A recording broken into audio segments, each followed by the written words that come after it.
Hello, today I will show you how to convert video to audio. I have a video file prepared that I will convert. I'll open the video and show you a little preview of the video.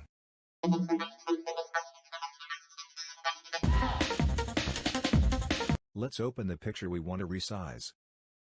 There are two options for resize.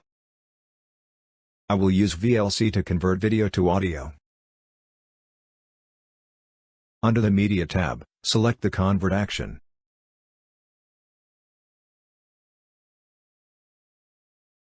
Next, you need to add the video file you want to convert with the Add button.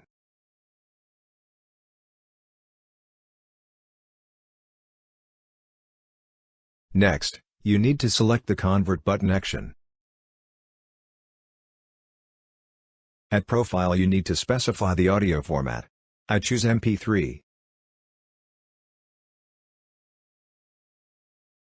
Next you need to specify the path where the video will be converted to audio. The name of the converted file must be specified.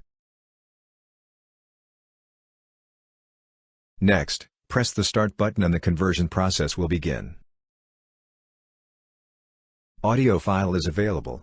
I will open the audio file and show that the conversion process is successful. You want to resize. Second option is to resize it to a file.